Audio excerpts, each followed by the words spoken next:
जय बजरंगबली बच्चों, welcome to rank holders. Your rank is your attitude. अगर आप चैनल पर न्यू हैं तो चैनल को सब्सक्राइब कर लीजिए। सब्सक्राइब करने के बाद बेल आइकन को दबा लीजिए और बेल आइकन को दबाने के बाद ऑल पे क्लिक कर दीजिए ताकि सबसे पहले आपको वीडियोस की नोटिफिकेशन मिल जाए। और नोट्स पीडीएफ की फॉर्म में अगर आप चाहते हैं तो आप टेलीग्राम पर भी हमें सब्सक्राइब कर सकते हैं। टेलीग्राम चैनल का लिंक आपको डिस्क्रिप्शन में मिल जाएगा और अदर सोशल साइट्स का लिंक भी आपको डिस्क्रिप्शन में मिल जाएगा। इस वीडियो को शेयर करना ना भूलें ताकि आपके फ्रेंड्स भी इस वीडियो का फायदा उठा सके। तो चलिए स्टार्ट करते हैं। तो बच्चों ये हमारा पार्ट 3 है।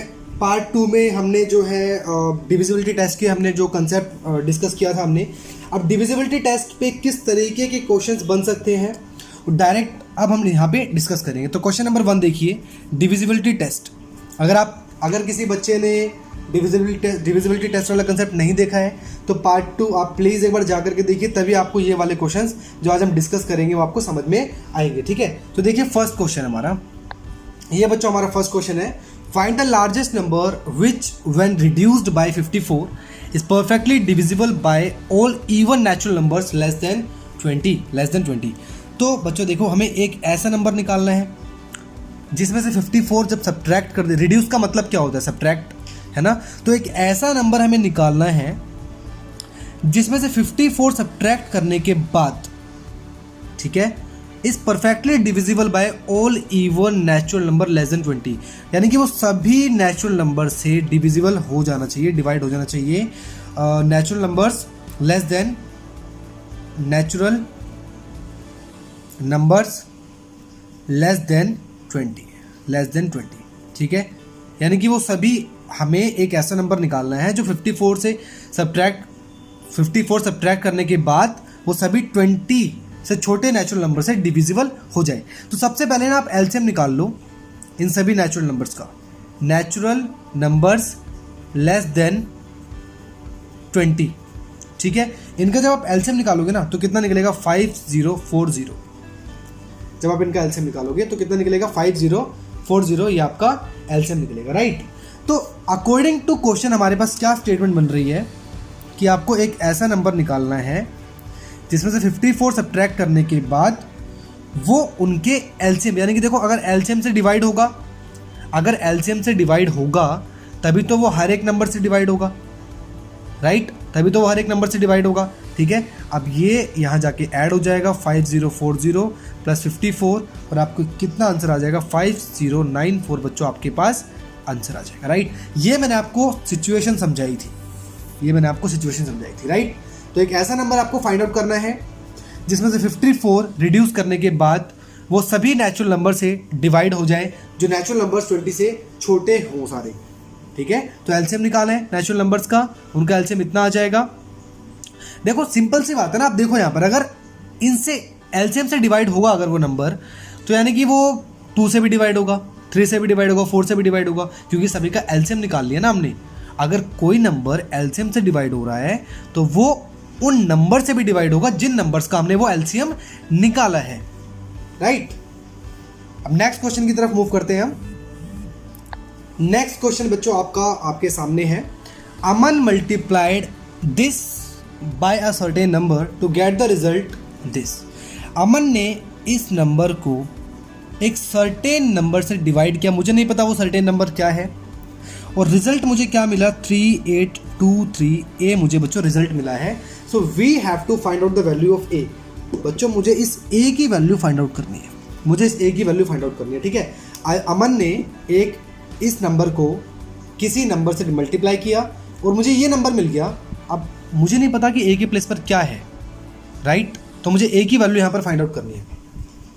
सबसे पहले आप यहाँ पे ये देखो, ये नंबर इससे डिवाइड किया गया है, ठीक है। अगर मैं इस नंबर को इससे मल्टीप्लाई कर रहा हूँ तो यहाँ से आपको ये पता चल रहा है कि ये इसका फैक्टर है, देखो ये इससे डिविजिबल है, ठीक है ना, ये यहाँ जाके डिवाइड हो सकता है, राइट। अब आप एक काम करो, यहाँ पे आप लिख सकते हो 3823A इज डिविजिबल बाय 484, मैं यहाँ पे लिख सकता हूँ इजीली 484।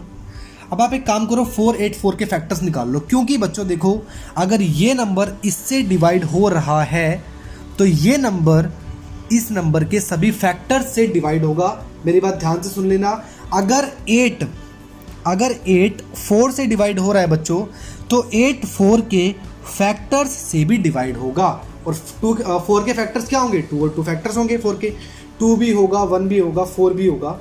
ठीक है, तो 4 के फैक्टर्स हमारे 1 2 4, ये 3 फैक्टर्स होंगे। और 8 हमारा 1 से भी डिवाइड होगा, 4 से भी डिवाइड होगा, 2 से भी डिवाइड होगा। तो कहने का मतलब है अगर कोई नंबर किसी दूसरे नंबर से डिविजिबल है तो वो नंबर उस नंबर के फैक्टर से भी डिवाइड होगा। तो आप इस नंबर के फैक्टर्स निकाल लो। देखो 484 के जब आप फैक्टर्स निकालोगे तो किस तरीके से फैक्टर निकलेंगे इसके, अब ध्यान से देखना आप। 484 इसका 4 भी एक फैक्टर है और 11 भी इसका एक फैक्टर है। ठीक है, जो 484 मेरे पास जो नंबर है उसका 4 भी एक फैक्टर है और उसका 11 भी एक फैक्टर है, राइट। तो कहने का मतलब कि भाई ये नंबर जो है ये 4 से भी डिवाइड होगा और ये नंबर 11 से भी डिवाइड होगा, ये नंबर 4 से भी डिवाइड होगा और ये नंबर 11 से भी डिवाइड होगा। मैंने यही बताया था ना आपको, अगर ये नंबर इससे डिवाइड हो रहा है, डिविजिबल है, तो इसके फैक्टर्स जो होंगे उनसे भी डिविजिबल होगा ये नंबर, राइट। अब देखो अगर ये 4 से डिविजिबल होगा तो लास्ट की 2 डिजिट, मैंने आपको क्या बताया था 4 का डिविजिबिलिटी टेस्ट, अगर ये नंबर 4 से डिविजिबल है तो लास्ट की 2 डिजिट 4 से डिविजिबल होंगी, राइट। तो मैं लिख देता हूँ यहाँ पर, if 3823A is divisible by 4, then 3A is also divisible by 4, है ना, क्योंकि भाई लास्ट की 4 डिजिट, अगर लास्ट की 2 डिजिट, 4 का डिविजिबिलिटी टेस्ट मैंने क्या बताया था आपको, अगर लास्ट की 2 डिजिट डिविजिबल है तो कंप्लीट नंबर डिविजिबल होगा। अगर बच्चों कंप्लीट नंबर डिविजिबल है तो लास्ट की 2 डिजिट भी तो डिविजिबल होंगी ना। तो मेरे कहने का मतलब है यहाँ पर मैं ए के प्लेस पर क्या क्या पुट कर सकता हूँ, सो ए के प्लेस पर मैं पुट कर सकता हूँ 2 और 6, है ना, क्योंकि अगर मैं 32 पुट करूँ, 32 बनाऊंगा तभी हमारा 4 से डिविजिबल होगा, और 36, ये दोनों नंबर ही हमारे 4 से डिविजिबल होंगे। और मैं ए के प्लेस पर कोई नंबर पुट नहीं कर सकता, 32 पुट कर सकता हूँ और 36 पुट कर सकता हूँ। अब आप देखो ध्यान से, अगर बच्चों if 3823A is divisible by 11, then अगर ये कंप्लीट नंबर 11 से डिविजिबल होगा तो देखिए, देन देखो अब यहाँ पर ऊपर वाले स्टेटमेंट से मैंने क्या निकाला, 3823 अगर ये हमारा 4 से डिविजिबल है तो ये हमारा लास्ट की 2 डिजिट 4 से डिविजिबल होंगी। अब 4 से डिविजिबिलिटी के 2 केसेस बनेंगे हमारे, या तो 32 होगा या 36 होगा, राइट। तो मेरे पास बेसिकली क्या नंबर बन रहा है, 3823 या तो 2 बनेगा या 38236 बनेगा, ठीक है। तो ये कंप्लीट नंबर हमारा 11 से भी डिविजिबल है। तो बच्चों ये आप देखेंगे ये हमारा 11 से डिविजिबल नहीं है, ये हमारा 11 से डिविजिबल है, तो यही हमारा क्या हो जाएगा, आंसर आ जाएगा। देयरफॉर ए की वैल्यू जो आ जाएगी क्या हो जाएगी, 6 हो जाएगी, और यही हमारा इस क्वेश्चन का बच्चों आंसर होगा, राइट। फिर से एक बार आपको एक्सप्लेन कर देता हूँ ये क्वेश्चन किस तरीके से करना है। सबसे पहले आपको इसके फैक्टर्स निकालने हैं, इसके फैक्टर्स, क्योंकि ये नंबर अगर इससे डिविजिबल है तो इसके फैक्टर्स से भी ये नंबर डिविजिबल होगा, राइट। अब देखो फैक्टर्स मैंने 4 और 11 निकाल लिए, तो अगर ये नंबर इससे डिविजिबल है तो ये नंबर 4 से भी डिविजिबल होगा, एग्जैक्टली बिल्कुल होगा, है ना। और 4 से डिविजिबिलिटी के 2 कंडीशन बनते हैं, या तो ए के प्लेस पर 2 हो या फिर 6 हो, तभी तो लास्ट की 2 डिजिट 4 से डिविजिबल होंगी ना। और ये नंबर हमारा 11 से भी डिविजिबल है, तो बच्चों अगर देखो ए के प्लेस पर मैं 2 रखता हूँ तो ये नंबर कंप्लीट मेरा ये बनेगा, ए के प्लेस पर मैं 6 रखता हूँ तो कंप्लीट नंबर मेरे पास ये बनेगा, है ना। तो ये तो हमारा 11 से डिविजिबल नहीं होगा, ये होगा, क्योंकि भाई दोनों से डिविजिबल होना चाहिए ना, 4 से भी 11 से भी, राइट। तो 11 से डिविजिबल ये है, तो यही नंबर हमारा जो होगा, यानी कि ए की वैल्यू हमारी क्या हो जाएगी, 6 हो जाएगी, और यही बच्चों इस क्वेश्चन का आंसर होगा। नेक्स्ट क्वेश्चन की तरफ मूव करते हैं। देखिए बच्चों ये हमारा नेक्स्ट क्वेश्चन है, which digits should come in place of star and this dollar is a number this is divisible by both 8 and 5। यानी कि ये मेरे पास एक नंबर है 62684, ठीक है, यहाँ पे स्टार का साइन है और यहाँ पे डॉलर का साइन है। इस तरीके से अगर ये नंबर 8 से भी डिवाइड हो रहा है और 5 से भी डिवाइड हो रहा है, अगर ये नंबर 8 और 5 दोनों से डिवाइड हो रहा है तो आपको ये बताना है कि स्टार के प्लेस पर क्या डिजिट आएगी और डॉलर के प्लेस पर क्या डिजिट आएगी। देखो अब बच्चों एक बात तो क्लियर है कि डॉलर के प्लेस पर या तो 0 होगा या फिर 5 होगा। अगर ये 5 से डिविजिबल है तो, क्योंकि भाई दोनों से डिविजिबल है ना। अगर 5 से डिविजिबल होगा तो भाई लास्ट में या तो 0 होगा या 5 होगा। इफ डिविजिबल बाय 5, ठीक है। इस केस में डॉलर के प्लेस पर 0 या 5 होगा, सिंपल सी बात है, ठीक है। लेकिन ये कंप्लीट नंबर 8 से भी तो डिविजिबल है ना। तो अगर यहाँ पर हम 5 रख देंगे डॉलर के प्लेस पर तो 8 से तो डिविजिबल होगा ही नहीं वो, है ना। तो यहाँ से एक चीज़ और क्लियर हो गई कि डॉलर के प्लेस पर 0 आएगा। Therefore and I can write dollar is equals to 0 if divisible by 8, ठीक है। तो ये चीज़ क्लियर हो गई है हमारी कि डॉलर के प्लेस पर तो 0 ही आएगा, ठीक है। तो ये तो एक आंसर तो हमें यहाँ पे मिल गया, क्योंकि अगर 5 से डिविजिबल है तो डॉलर के प्लेस पे या तो 0 या फिर 5 हो। लेकिन 0 होगा तो 8 से डिविजिबल हो सकता है, लेकिन 5 होगा तो 8 से डिविजिबल नहीं होगा, इसलिए 5 रिजेक्ट हो जाएगा, 0 हमारा डॉलर के प्लेस पर आ जाएगा। तो नंबर मेरे पास बन जाएगा कुछ इस तरीके से 62684 स्टार एंड 0, ठीक है। अब बच्चों क्योंकि ये कंप्लीट नंबर 8 से भी डिविजिबल है तो लास्ट की 3 डिजिट्स हमारी 8 से डिविजिबल होनी चाहिए, है ना। तभी तो कंप्लीट नंबर 8 से डिविजिबल होगा। मैंने 8 का डिविजिबिलिटी टेस्ट करवाते टाइम आपको बताया था कि लास्ट की 3 डिजिट अगर 8 से डिविजिबल होगी तभी कंप्लीट नंबर हमारा 8 से डिविजिबल होगा। तो बच्चों अगर लास्ट की 3 डिजिट में स्टार के प्लेस पर या अगर मैं 4 या फिर 8 पुट करता हूँ ना, तो मेरा क्या बन जाएगा, देखो 440 और 480। तो ये भी मेरा 8 से डिविजिबल है और ये भी 8 से डिविजिबल है। तो यानी कि स्टार के प्लेस पर या तो 4 आएगा या फिर 8 आएगा, ठीक है। तो ये हमारा बच्चों कंप्लीट आंसर हो गया। डॉलर के प्लेस पर तो 0 आएगा और स्टार के प्लेस पर या तो 4 आएगा या फिर 8 आएगा, ठीक है। तभी जाकर के हमारी दोनों कंडीशन सेटिस्फाई होंगी, 5 से डिविजिबल वाली और 8 से डिविजिबल वाली, ठीक है। नेक्स्ट क्वेश्चन हमारा क्या है, नेक्स्ट क्वेश्चन मेरे पास बच्चों है how many numbers between 200 and 600। 200 और 600 के बीच में ऐसे कितने नंबर्स हैं जो कि 4 से भी डिवाइड हो, 5 से भी डिवाइड हो और 6 से भी डिवाइड हो, है ना। तो आप सबसे पहले तो एलसीएम निकालो इनका, 4, 5 और 6 का, ठीक है। इनका एलसीएम अगर आप निकालोगे तो इनका एलसीएम कितना आएगा, इनका एलसीएम आ जाएगा 60। इनका एलसीएम कितना आ जाएगा 60, ठीक है। यानी कि इनके बीच के नंबर्स आपको निकालने हैं जो कि इन तीनों नंबर से डिविजिबल हो। अगर वो इन तीनों से डिविजिबल होंगे तो वो इससे भी डिविजिबल होगा, है ना। तो सिंपल आप निकाल सकते हो। 200 और 600 के बीच में एक तो मेरा 240 होगा जो कि 60 से डिविजिबल है ना। और उसके बाद आप 60 ऐड करते चले जाओ, आपका आंसर निकलता जाएगा, यानी कि 300, 360, 420, ठीक है, 480, इसमें 60 ऐड कर दोगे 540। तो ये हमारे 6 नंबर्स आ गए जो कि 60 से यानी कि 4, 5, 6 से डिविजिबल है। बच्चों आपको 200 और 600 इन दोनों नंबर्स के बीच में ऐसे नंबर्स निकालने हैं जो कि 4, 5, 6 तीनों से डिवाइड हो जाए एग्जैक्टली। अगर 4, 5, 6 से डिविजिबल होंगे तो इनके एलसीएम से भी तो डिविजिबल होंगे ना वो नंबर्स, है ना। तो 200 और 600 के बीच में देखो सबसे फर्स्ट नंबर हमारा 240 है जो कि 60 से डिविजिबल होगा। उसके बाद आप इसमें 60 ऐड करते चले जाओ, हमारे 6 नंबर्स आ जाएंगे और यही हमारे इस क्वेश्चन का बच्चों आंसर होगा। अब नेक्स्ट टॉपिक हमारा क्या है देखते हैं। नेक्स्ट टॉपिक हमारा है रिमाइंडर्स, ठीक है। रिमाइंडर्स टॉपिक है हमारा नेक्स्ट। अब रिमाइंडर्स टॉपिक मतलब ये कोई टॉपिक नहीं है। देखो रिमाइंडर्स और रिमाइंडर क्या, अब इसमें कोई टॉपिक नहीं है ये, मतलब इस पर डायरेक्ट हम क्वेश्चन डिस्कस करेंगे तो आपका सारा टॉपिक का जो कंसेप्ट है वो अपने आप ही क्लियर हो जाएगा। रिमाइंडर का मतलब आप सभी को पता होगा, what is the meaning of reminder.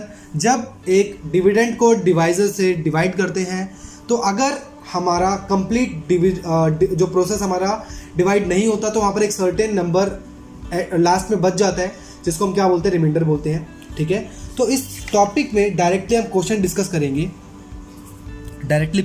करेंगे, तो फर्स्ट क्वेश्चन हमारा क्या है, तो रिमाइंडर का। अब देखो ये मत सोचना कि रिमाइंडर टॉपिक है तो डायरेक्टली ये क्वेश्चन आएगा कि divide by 25/5 and what is the reminder, ऐसा क्वेश्चन नहीं आएगा, मतलब इतना इजी क्वेश्चन नहीं आएगा, ठीक है। ये हमारा क्वेश्चन आपके सामने फर्स्ट क्वेश्चन रिमाइंडर टॉपिक का। two numbers x and y are such that when divided by 6 they leave remainders 4 and 5 respectively.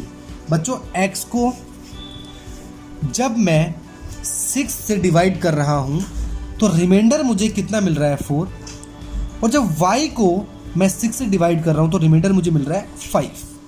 ठीक है, अब यहाँ पर हमें यहाँ पे क्वेश्चन तो पता नहीं कितना मिल रहा है, तो आप यहाँ पर एक काम करो, क्वेश्चन आप K1 ले लो और यहाँ पर आप K2 ले लो. ठीक है, कि जब, क्योंकि भाई हमारी थ्योरम क्या बोलती है, रिमाइंडर थ्योरम, कि dividend is equal to divisor into quotient plus reminder. तो जब डिविडेंड को डिवाइजर से डिवाइड किया तो कुछ क्वोशिएंट आया और ये रिमाइंडर आया, तो क्वोशिएंट हमें गिवन नहीं था तो मैंने K1 और K2 लेट कर लिया. अब फाइनली आपको निकालना है find the reminder when this is divided by 6, X square plus Y square. X square plus Y square आप निकाल लो. भाई एक्स क्या है मेरे पास, ये है 6K1 प्लस 4 का स्क्वायर प्लस वाई स्क्वायर क्या है मेरे पास 6K2 प्लस 5 का square. You will gate 36K1 square plus 16 and 8 6 48 K1. ठीक है, इसको जब आप a plus B whole square identity open करोगे तो you will get 36K2 square plus 25 and plus 2 5 10 6 60 K2. Right, अब जब आप इस नंबर को बच्चों 6 से डिवाइड करोगे ना तो कितना रिमाइंडर मिलेगा ये आपको बताना है. ठीक है, जब इस नंबर को आप 6 से डिवाइड करोगे तो सिंपल लैंग्वेज में आप इसको सिंपल लीनियर इक्वेशन देखो, 36K1 स्क्वायर प्लस कुछ ऐड हो रहा है तो आप ऐड कर दो. ठीक है, 48K1 plus 36K2 square plus 60K2 and plus when you will add these numbers 16 plus 25 you will gate 41. ठीक है, आपको कितना मिल जाएगा, 41 मिल जाएगा. अब जब इस नंबर को बच्चों आप 6 से डिवाइड करोगे ना तो देखो कितना रिमाइंडर बचेगा. देखो भाई 6 से ये कंप्लीटली डिवाइड हो जाएगा, बिल्कुल हो जाएगा, 6K1 स्क्वायर मिल जाएगा. ये भी डिवाइड हो जाएगा 48K1 कितना मिल जाएगा 8K1 मिल जाएगा डिवाइड होने के बाद. ये भी देखो 6 से डिवाइड हो जाएगा, ये भी डिवाइड हो जाएगा. 41 जो है हमारा 6 से डिवाइड नहीं होगा, तो जब 41 को आप 6 से डिवाइड करोगे ना तो कितना मिलेगा आपको 6 इज 36. ठीक है, एंड यू विल गेट कितना मिल जाएगा 5 आपको यहाँ पे रिमाइंडर मिल जाएगा. तो बेसिकली जो आंसर हमारा होगा ना बच्चों वो 5 ही होगा. हमारा आंसर जो होगा हमारा 5 ही होगा. रिमाइंडर कितना मिल जाएगा आपको 5, यानी कि कंप्लीट नंबर को जब 6 से डिवाइड करोगे तो रिमाइंडर यू विल गेट 5. ठीक है, क्योंकि देखो 36K1 स्क्वायर तो 6 से डिवाइड हो जाएगा, 48K1 भी डिवाइड हो जाएगा, ये भी हो जाएगा, ये भी हो जाएगा, पर this 41 will not get divided by 6 properly exactly, and when you will divide this 41 by 6 you will get reminder 5. और ये 5 ही हमारा क्या होगा बच्चों आंसर होगा इस क्वेश्चन का. नेक्स्ट क्वेश्चन की तरफ मूव करते हैं. नेक्स्ट क्वेश्चन बच्चों आपके पास आपकी स्क्रीन पे आपका नेक्स्ट क्वेश्चन है. A number when divided by 259 leaves a reminder 139. A number when divided by 259 leaves a reminder this. एक ऐसा नंबर जिसको हम 259 से अगर डिवाइड कर रहे हैं तो कितना रिमाइंडर मिल रहा है 139.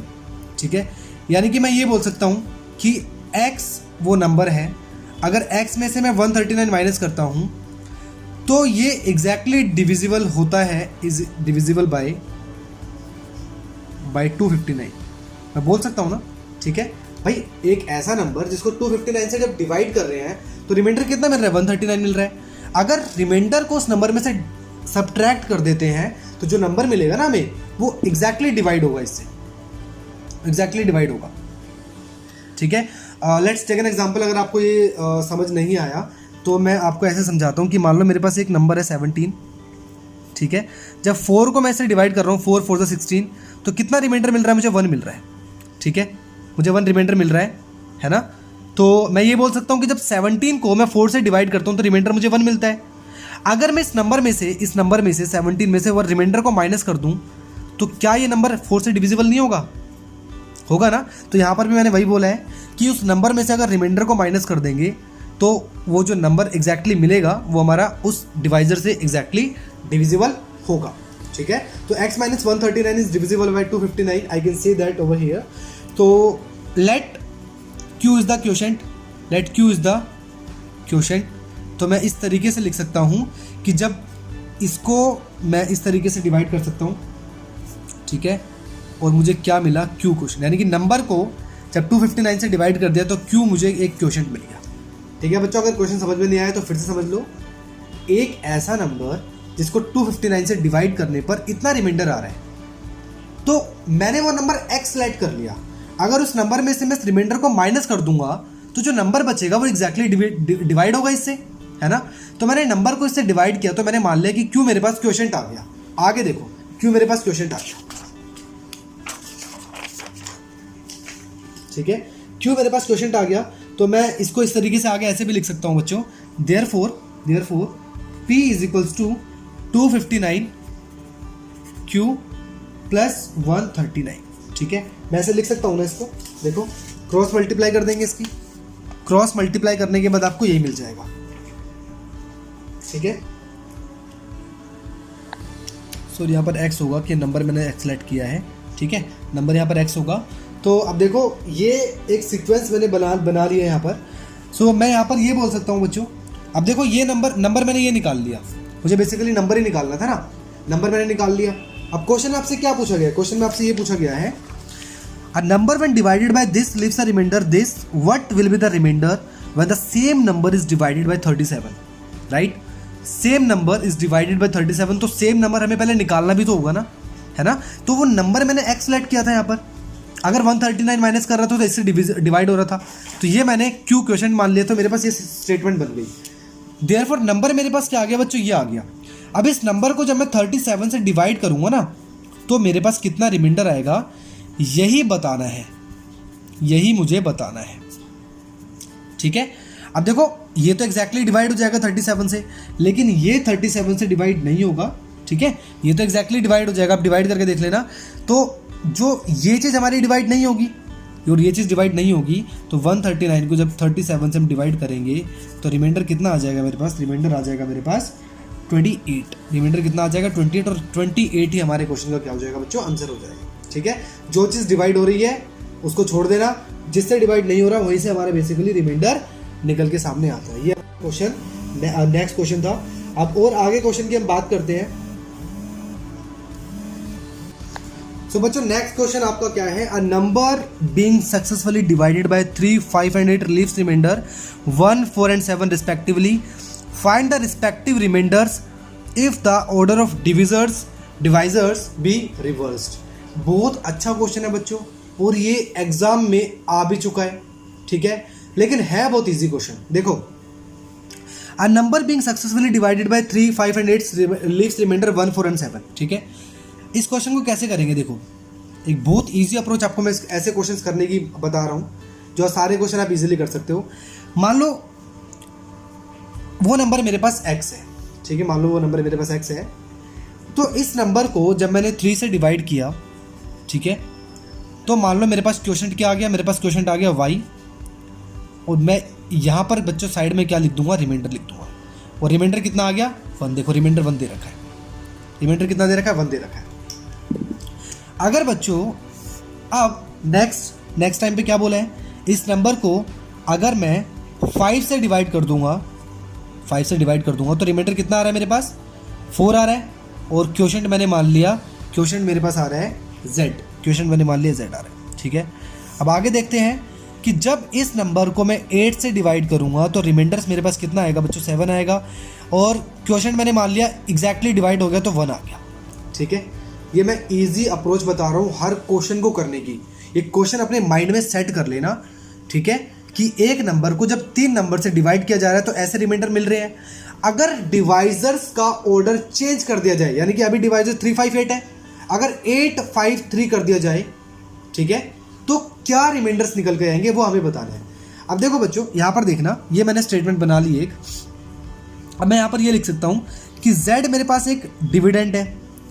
डिविडेंड क्या होता है, divisor into quotient plus reminder, यानी कि z की वैल्यू में क्या बोल सकता हूँ यहाँ पर 8 + 7 15 आ जाएगी। z कितना आ गया मेरे पास, 15 आ गया। ठीक है, z की वैल्यू 15 आ गई। अब मैं सिमिलरली y के प्लेस पर क्या लिख सकता हूँ बच्चों, y = dividend divisor into quotient plus reminder. अब z की वैल्यू 15 आई है तो 15 यहाँ पे पुट कर दो आप। 15 5 = 75 हो जाएगा। प्लस 4 और ये कितना आ जाएगा 79 होगा। वाई की वैल्यू कितनी आ गई 79 आ गई। इसी तरीके से मैं एक्स के प्लेस पर लिख सकता हूँ x is equal to 3 into Y plus 1। Y के प्लेस पर मैंने कितना निकाला है 79 निकाला है, तो 3 इंटू 79 प्लस 1 और ये कितना हो जाएगा x मेरे पास निकल के आ जाएगा 238 मेरे पास x निकल करके आ जाएगा बच्चों, ठीक है। तो बेसिकली मैंने वो नंबर क्या निकाल लिया, x निकाल लिया मैंने 238। अब देखो पहले तो मैंने x पुट किया था, लेकिन अब तो मुझे x की वैल्यू पता चल गई ना 238 है। तो 238 को जब मैं 8 से, अब देखो डिविजर की डिवाइजर्स का जो ऑर्डर है मैंने चेंज कर दिया। तो 8 से जब इसको डिवाइड करेंगे तो 8 से डिवाइड करने पर बेटा देखो 29 की टेबल पे 29 पे जाएगा ये, और कितना रिमाइंडर मेरे पास बचेगा, मेरे पास रिमाइंडर बचेगा 6। अब इस 29 को जब मैं 5 से डिवाइड करूँगा तो ये 5 की टेबल पे 25 जाएगा और रिमाइंडर मेरे पास कितना बचेगा 4 बचेगा, ठीक है। अब इस 5 को जब मैं 3 से डिवाइड करूँगा तो 3 1 3 और 2 मेरे पास रिमाइंडर बचेगा, यानी कि रिस्पेक्टिव रिमाइंडर्स मेरे पास 6 4 एंड 2 बचेंगे बेटा, ठीक है। रिमाइंडर्स मेरे पास क्या बचेंगे 6 4 एंड 2, और यही इस क्वेश्चन का आंसर होगा। ये क्वेश्चन माइंड में सेट कर लेना, गारंटी के साथ ऐसा कोई भी क्वेश्चन आएगा आप तुरंत फिनिश कर सकते हो। इसी तरीके का नेक्स्ट क्वेश्चन देखते हैं। ये बेटा देखो नेक्स्ट क्वेश्चन आपके सामने है। A number was divided successfully in order by 4 5 and 6, यानी कि एक नंबर को x हमने वो नंबर मान लिया, x को जब हमने 4 से डिवाइड किया, ये रिमाइंडर का मैं यहाँ पे ब्लॉक बना देता हूँ इस तरीके से, ठीक है।